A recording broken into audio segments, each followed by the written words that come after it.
Hello, everyone. We're sorry about the slight delay. We're just like 2 minutes delayed. I'm just admitting the last people here waiting, and I expect more people to be joining. So, hello, everyone. Let's get started with today's topic, which is today we're gonna be joined by Mr. Gantry. Let's see here. 1 second. Hello, everybody. Alejandro, there he is. Hello all. That's nice. Let's start this. Yeah, okay. So let me just kick it off with my sharing my screen here. Share screen. There we go. So you probably saw this invitation somewhere on LinkedIn or somewhere. So thank you for joining. Today's topic is about Cartesian systems. And you can see here, as I mentioned just a minute ago, our special guest for today is Mr. Gantry. You're gonna see him in just a couple of minutes. He's his title at Festo is problem solver, okay? And the reason why it's a problem solver is because it's a perfect solution. He's very good at picking and placing parts, moving parts around, and he has several siblings. He can come in different shapes, different sizes. This is actually a kind of like a big guy, to be honest. You can see here the overall dimensions. 7.3 meters on the x-axis. On the y-axis is 1.5 meters, and on the z-axis, kind of like smaller, but 0.6 meters. So thank you, Mr. Gantry, for joining today. The payload is 50 kilograms, I believe, 50 kilograms. So pretty cool. And let's see here. I promise this is going to be the last slide that I show for today. This is just to show you that you can connect with us at any time. If you have further questions, there are our email addresses. You can always email us. You can post on LinkedIn, comment on the videos. And just to remind you, these videos are going to be posted on YouTube afterwards, so you can always check them out. Alejandro, do you have anything else that you want to add before we get started? No, basically the first thing to say is thanks to everybody connected. You guys know that we are also available in French or Spanish. If you have any question, we can address it. We're going to try to make this very interactive, and hopefully everybody can learn from here. All right, there you go. What was that? There it is. Okay, let me put him on the spotlight here so everyone can see him clearly. So there it is. This is at one of our facilities, and you can see here, Alejandro. You can probably walk on the side there so they can see the actual size of this thing. So Exactly. you can see it's moving on the x-axis. There's Alejandro walking, and you can see the size. So that's the x-axis. Alejandro is walking parallel to the x-axis, and then we have the y-axis perpendicular to the x-axis. On the z-axis, we have another that's the one where we have the 0.8 meters, right? So you can actually see the physical size of this thing. On the very back, you can see Alejandro just crawled underneath. On the back, opposite to Alejandro's position, you can see the gearbox. All the way on the back, yeah. You can see the gearbox. That's where the motor is mounted, and that's creating the traction for the x-axis, okay? So what else am I missing before we jump into the details about Mr. Gantry? You can see the nice array for the cable management. We have those energy chains there, motors mounted on X, Y, and Z. And one thing to mention is these are servo motors, so they have quite good capacities in terms of positioning and accuracy. Yeah. Just to mention on that topic, Sandro, the servo motors that we're using in this system are actually a safety servo motors. And that's important because we're going to talk about safe speed. We're going to talk about safety inside the gantry area, where we need to achieve particular safety levels, and that's the reason why those servo motors are not basic servo motors. They are safety rated servo motors with a special encoder inside and dual capacity and all that kind of things. Awesome.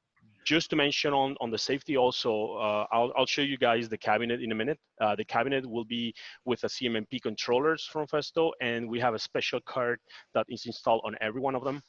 The idea is for this card is actually monitoring the information from those specific servo motors in terms of speed, and that will help us to achieve particular levels in safety. Awesome, awesome. Okay. Well, you get prepared for that next portion of the video. I'm going to share my screen again because one common question might be something like, okay, yes, I like this gantry and everything, but how do I select it? Where do I get it from? How am I mean, am I gonna pick up the phone and just call Festo and you're not gonna be like, hey, I want one Mr. Gantry to go, please, right? I mean, that's not the way it works. The way that it works is you can go to Google, for example, and type in Festo, for example, Cartesian robot. You can see that's one of the common options there, and you can see under the Festo website, there's an option there, buy Cartesian robots. You can go into here and then just go, for example, with a 3D gantry here. I'm not going to spend a lot of time on this. I just want to show you where you will get it, right?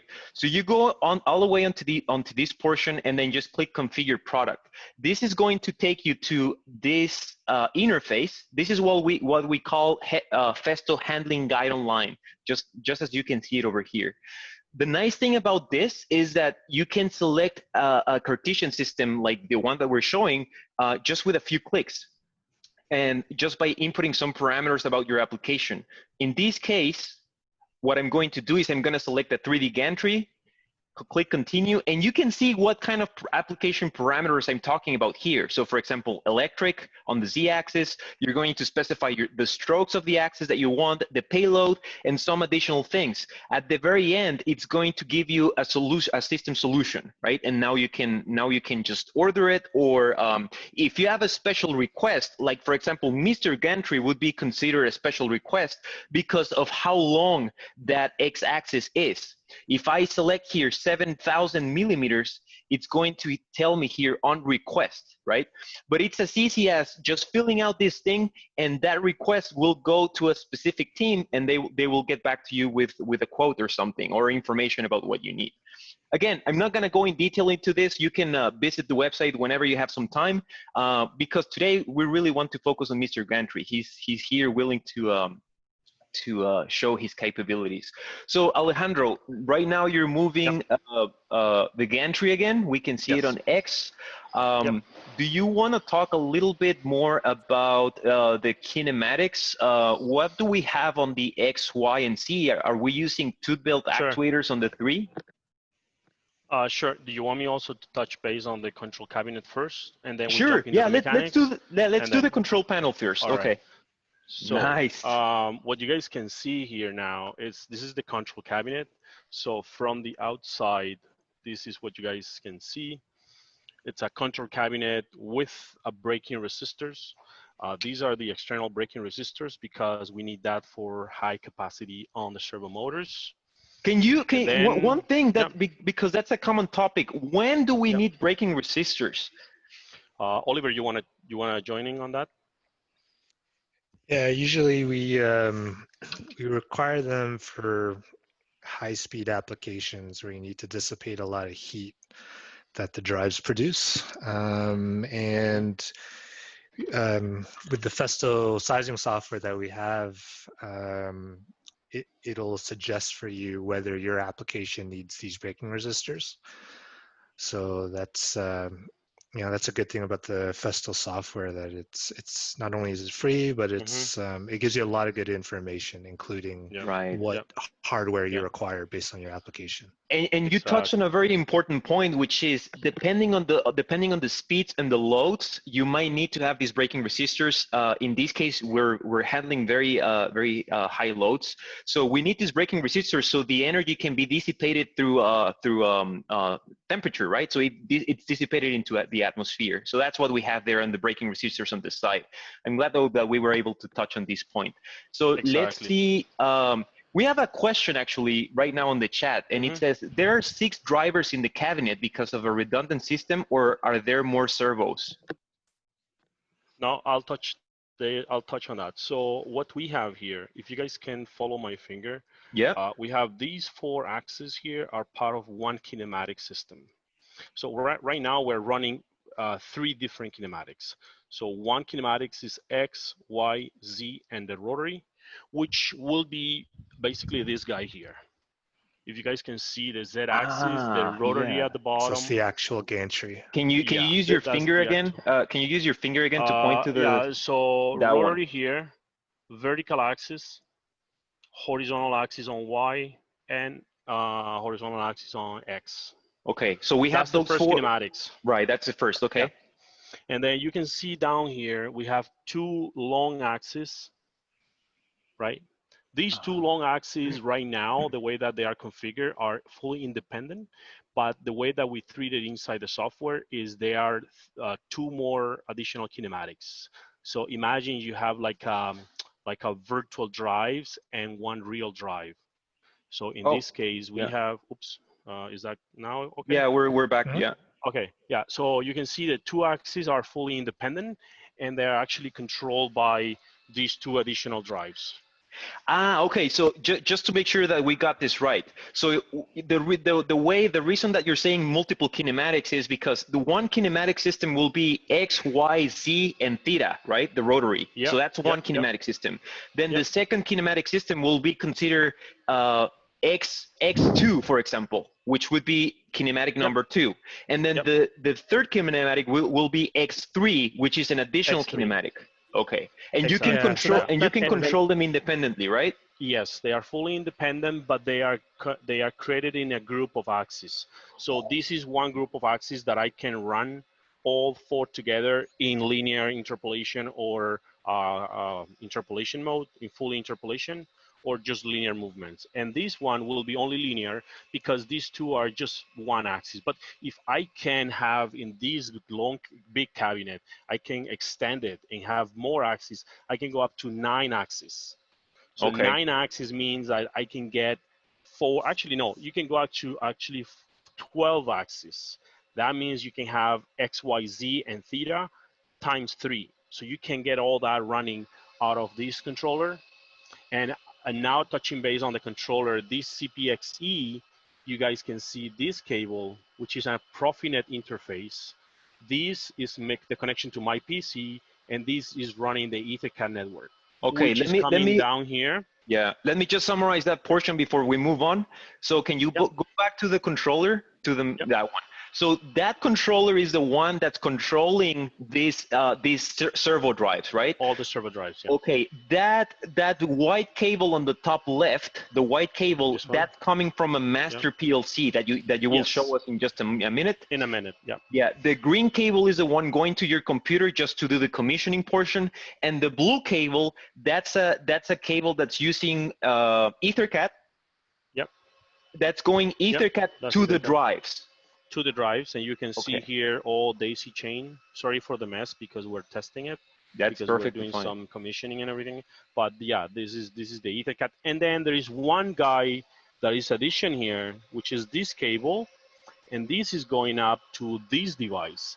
This is a device that is on EtherCAT and is our teach pendant actually. So if you guys can see here, that there is a connection for the teach pendant, which I will show you that in a minute. Nice. So the teach pendant is also on EtherCAT. Now we have basically 6 axes plus the teach pendant on EtherCAT. Okay. Okay. That sounds good. All I'm right. really curious about this teach pendant Okay, now. and now the controller. Now you guys will see my nice demo here. This is my testing demo. So I have a Siemens controller right there, and that's the cable that you were mentioning earlier, Sandro. Yeah. And that's the Profinet one. From these little PLC Siemens, I can control all those kinematics. I do have also Alan Bradley, Omron, and so on, just for testing purposes. But yeah, that's what it is. Okay. Nice. So if I'm a user, and usually on my machines I use this kind of another kind of controller, right? Like let's Mm-hmm. focus on the Siemens controller. I can interact with all of these kinematics just by using, I'm guessing, some function blocks. But I don't have to touch anything on EtherCAD. I don't have to do any of that parametrization. Is that right? No. Yeah, exactly. That's right. That's So what it is. basically on my program, and I think you're going to show that just in just a few seconds or Yeah. minutes, in my program, I will just have my function block in TIA portal, and then with that, I will be able to control these three kinematics. Correct. Exactly. Pretty cool. Yeah. Pretty I can cool. also show you guys the pendant. Let me just get rid of the virtual background, which is bugging us. Okay. Here is the teach pendant. We use a generic teach pendant that is used for CNC machines. Okay. And then from here, we have a dedicated e-stop, deadman switch, and we have the wheel if we need to use it. Right now, it's not programmed, it's not used, but because we want to maintain the push button as a main, guys. So I can, from here, I can select the feed rate I want, either when I go in low speed or when I'm running a full kinematics, if I want to, because everything is controlled by the Siemens PLC anyway, so I can connect this to a tag and control it, and all the push buttons for jogging. Now, talking about that, Sandro, I'm gonna switch to my other camera. Yeah. And I'm gonna show you guys the functionality for low speed mode. Let me switch. Yeah, right we now. can see Mr. Gantry back again on the main camera, Right. on the main page. Exactly. So now let me go back to the war zone area. Here you go. So you guys Okay. can see now I'm inside the gantry. And right now, the way that the safety is configured inside those drives is we selected over a dual channel system, we selected to be in safe mode or low speed mode. That means that I'm fully connected with the pendant and also the deadman switch. So imagine it's a standard robot where you can interact with in low speed. It will never go higher speed because all is configured inside the safety cards with a password and many other safety configurations. So Okay. now from the deadman switch, I can select the axis I want. I can go in low speed. And from the feed rate, I can go maximum of the safe speed I want. Right now, it's configured up to 200 millimeters per second. So from the feed rate, I can select how fast I want to go, but it will never pass the 200 millimeters per second because it's fully monitored by these encoders, which are safety rated encoders. Now I can interact, I can jog my axis, I can select every axis I want, right? I can teach individually, I can select everyone individually, go down, go up, Modify the and so speeds, on. right? Yeah. Modify the speed or teach point positions and so on. Sorry, what's the This is question? pretty cool. This Yeah. is awesome. So basically you're limiting the speed. So that safe speed, you're limiting it on the safety portion of the whole system, right? Exactly. Yep. Before we keep going, because this is actually a very nice topic, but we do have a couple of questions here. Yep. We have a question in Spanish. I'm gonna say it in Spanish and then I'm gonna translate it in English. Yep. It says, Dale, sigue. ¿Cuántos bytes puedes compartir vía Profinet con la CPXE? And for the English speakers, it says, how many bytes can you share via Profinet with the CPXE? Ujú.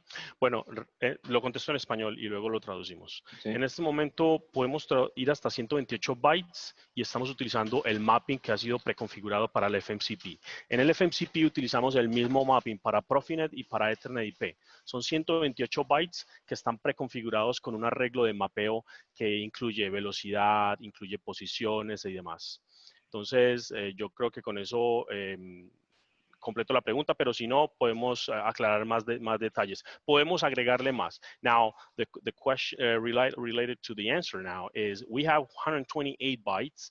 Those are split across the Profinet interface, and we have a pre-configured mapping.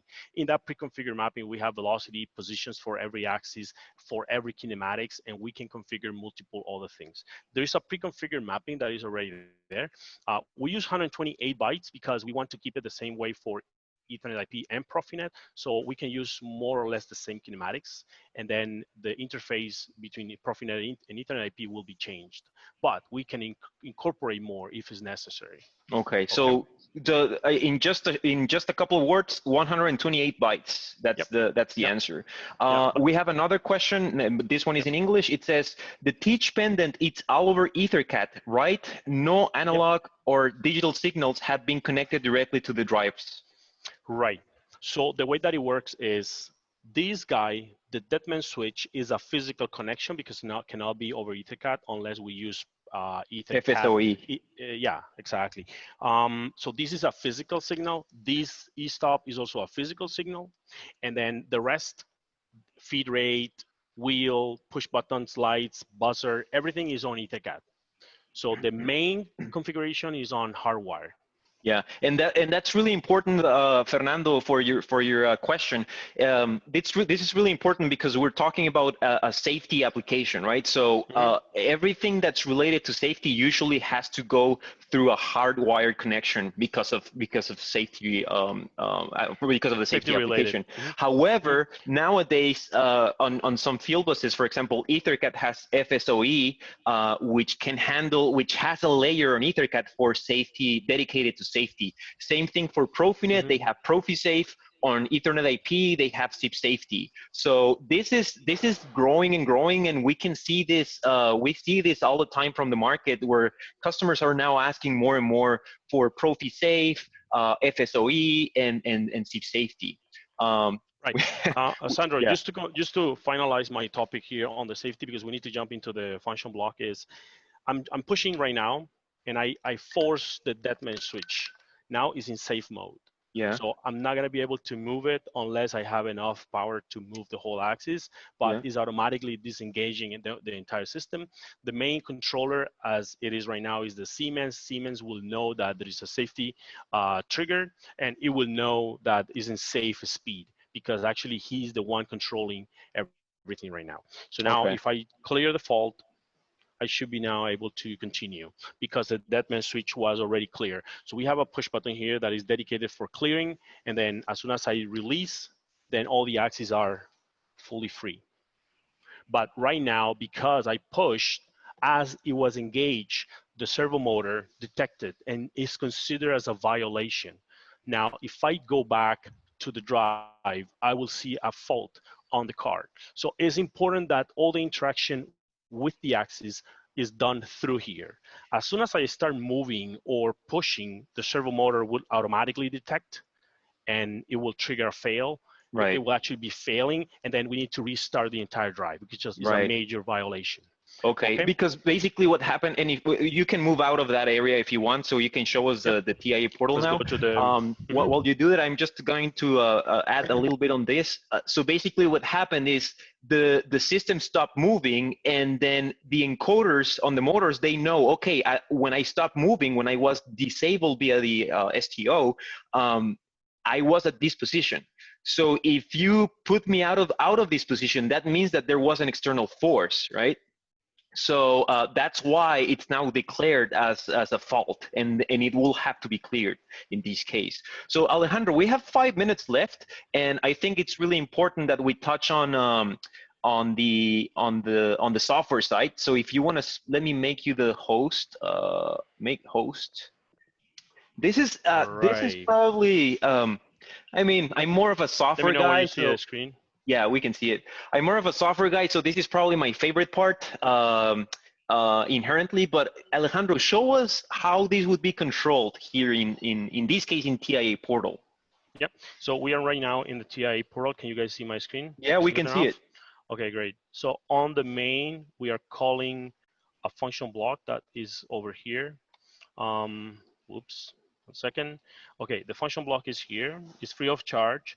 The only thing that we need to do is map the device, which is as you can see here, we have 4 pointers or some sort of pointers, and then the rest is automatically mapped. So we have the selector for kinematic 1, and I'm just gonna scroll down quickly. Everything that is related to K1 is kinematics 1, and as I scroll down, now I jump into kinematics 2, and then as I scroll down, I jump into kinematic 3. Right now, to do a live demonstration, I'm just gonna go quickly to my tags. I'm gonna switch the system to auto mode. Just give me a second. Did you clear the fault that was before? Yes. That was there before. Okay. Yeah, I restarted the drive because it needs to be that way. Okay. Now the system is enabled. Somebody's trying to get. Okay. Now the system is enabled. Can you guys see the screen? Okay. Yep. Let's try to move. So I'm gonna send in X and Y and Z. I'm gonna send 3 positions. Let's say 500, 500, and 150 millimeters. And I'm quickly, that's it. I'm not gonna say anything else. We have to cover this in a different session, but the only thing I need to do is send this. So as I'm sending this, now the axis is going to that position. And I can also monitor those tags right here.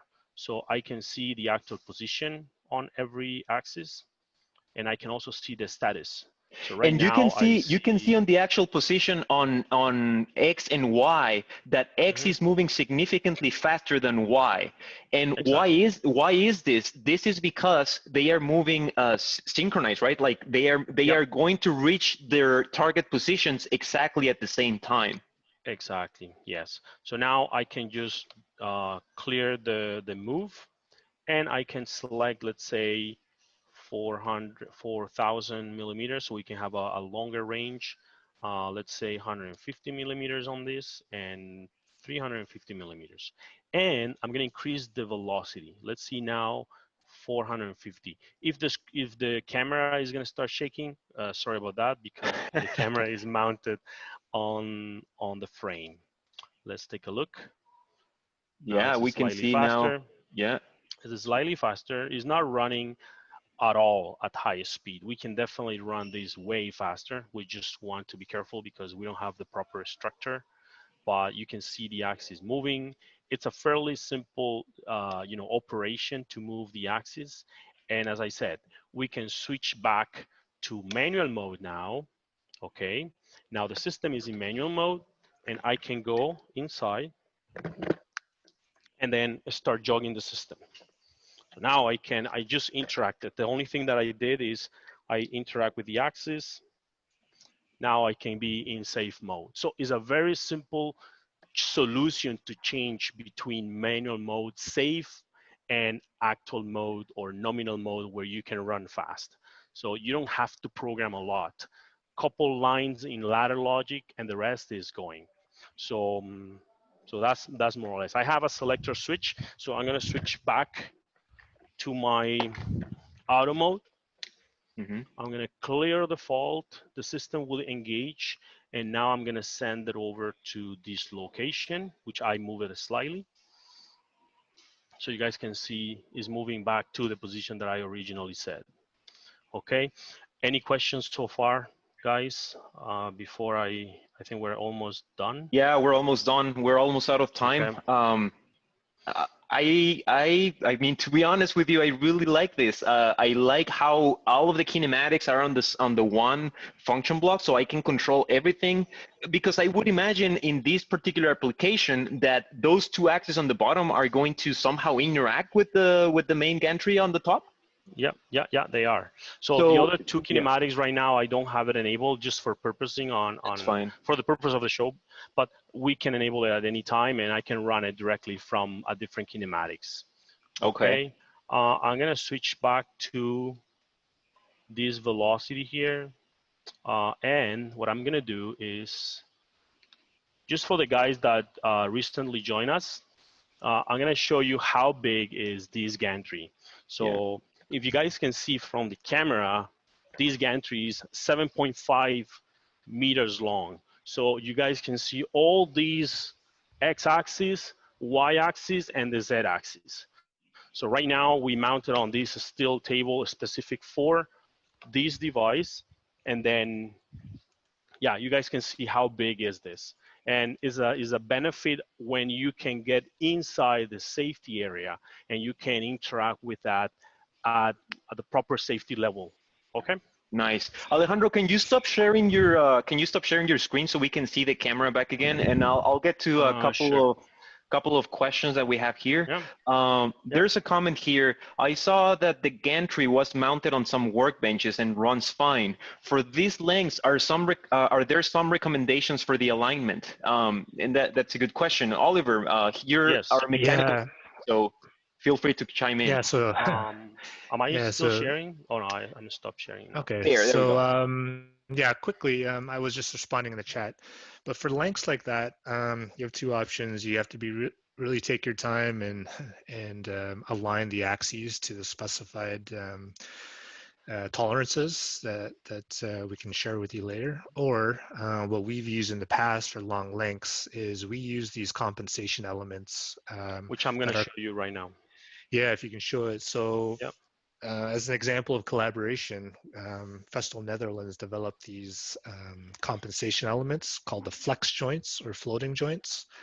And what that is, it's a, as I was mentioning, it's a compensation element which takes into account some degrees of freedom, which will ease the installation procedure for you. So there's, it comes as a set. So one side has certain degrees of freedom and the other side has other certain degrees of freedom in Do you see it, combination. Oliver, from the screen? Yes. Yeah. We I'm see it, sharing yeah. my, okay. Yeah.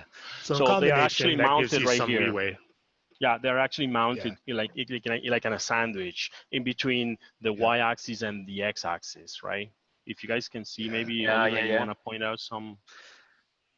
Yeah, so there's some sliding elements in there, some bronze Mhm. bushings in there, and some UHMW pieces or hard Delrin on the other side.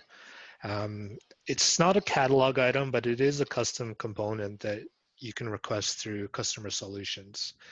And it's something we offer through CS, through that it can be an add-on to your standard HGO gantries.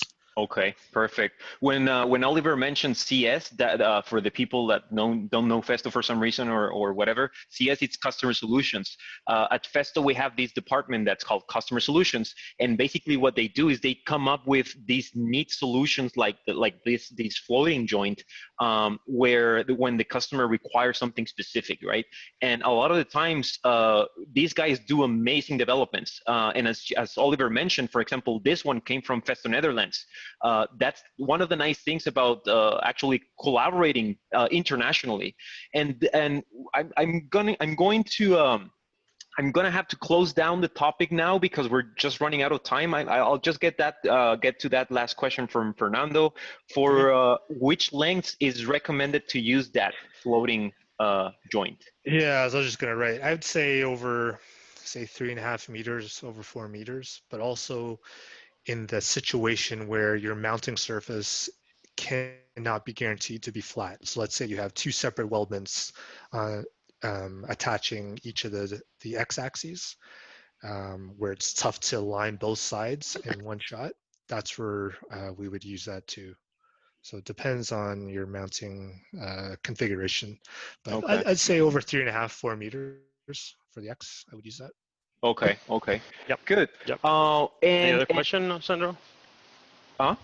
Any other question? No, Or no, no. We don't have any other questions. One thing that okay, I was great. going to mention is because we talked about Festo Netherlands, I thought it was good to mention that for our next session, which is going to be on August the 6th, we actually have a special guest from Festo, Netherlands. And our colleague is going to talk about one of the innovations that they have worked on over there. So if you have time during August the 6th, feel free to join us live. As you saw today, you can ask questions live. If for whatever reason you don't have time, you're in a meeting or you're tied up with a project, remember that these sessions are posted later on YouTube, so you can always check them out. And with that, I'll just leave it at that. I think we pretty much covered what we wanted to cover. Alejandro, I don't know if you have anything else before we close this down. No, I pretty much cover everything very quickly. If there's any question, guys, you guys can join us online on our LinkedIn or by email. And of course, si tienes alguna pregunta en espagnol, or maybe si vous avez des questions en français, on pourrait vous aider aussi. Alors, n'hésitez pas de nous contacter. Para los que hablan español, los podemos soportar también, los podemos ayudar de pronto con algunas preguntas como lo hemos hecho hasta ahora. Entonces, no tengo más por ahora. Awesome, perfect. Well, thank you all for joining. We hope to see you at the next one. And again, feel free to ask questions. Ping us on LinkedIn or on YouTube. I think you can also add comments there. All right? Yeah, exactly. And then remember, for next session in 2 weeks, we're going to get together again. And if you have any question or be prepared for next session, and we can ask, or you guys can ask, and we can try to answer. And sorry, before we go, Jimmy mentioned something super important. Thank you very much, Mr. Gantry, for the time, for showing us your features, showing us your muscle, right? Very accommodating. Yeah, well, thank you very much. And yeah, no, go back to work. All right, guys. We'll be talking to you. Okay, yeah. Thank you. Thanks to everybody. Bye. Bye.